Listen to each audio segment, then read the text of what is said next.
राष्ट्र सह्याद्री, आवाज जनतेचा, प्रयत्न जनहिताचा। पहाटे फिरायला गेलेल्या वृद्धावर गावठी कट्ट्यातून गोळीबार, प्रकृती चिंताजनक।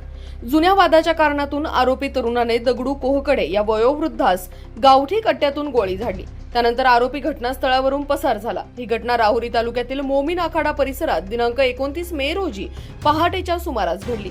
दगडू गंगाराम कोहकडे वय वर्ष 73 राहणार मोमीन आखाडा राहुरी हे दिनांक 29 मे 2026 रोजी पहाटे 6 वाजेच्या दरम्यान नेहमीप्रमाणे बाळेश्वर डोंगर परिसरात फिरण्यासाठी गेले होते। त्यावेळी आरोपी प्रवीण कोहकडे हा समोरून मोटारसायकलवर आला आणि तू माझ्यावर खूप गुन्हे दाखल केले आहेत असे म्हणून दगडू कोहकडे यांच्याशी वाद घालू लागला। दोघांमधील वाद विकोपाला गेला। त्यावेळी आरोपी प्रवीण कोहकडे याने दगडू कोहकडे यांच्या छातीवर गावठी कट्ट्यातून अगदी जवळून गोळी झाडली आणि तो घटनास्थळावरून पसार झाला। गोळी लागताच दगडू कोहकडे हे जमिनीवर कोसळले। नातेवाईकांनी दगडू कोहकडे यांना तात्काळ अहिल्यानगर येथील एका खासगी रुग्णालयात उपचारासाठी दाखल केले। तेथे त्यांच्यावर तातडीने उपचार सुरू करण्यात आले, मात्र त्यांची प्रकृती चिंताजनक असल्याचं डॉक्टरांनी सांगितलं।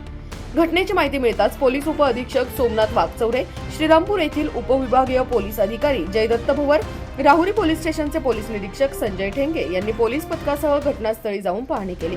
तसेच आरोपीचा शोध सुरू केला। या घटनेबाबत पोलीस ठाण्यात अद्याप कोणताही गुन्हा दाखल नाही।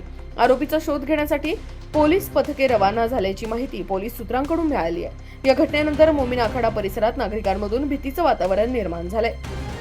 या घटनेतील आरोपी प्रवीण बाबासाहेब कोहकडे हा सराईत गुन्हेगार असून त्याच्यावर घरफोडी व आर्म ऍक्ट सारखे अनेक गंभीर गुन्हे दाखल असल्याची माहिती मिळते। राष्ट्र सह्याद्री न्यूज साठी प्रतिनिधी राजेंद्र परदेशी। राष्ट्र सह्याद्री, आवाज जनतेचा, प्रयत्न जनहिताचा।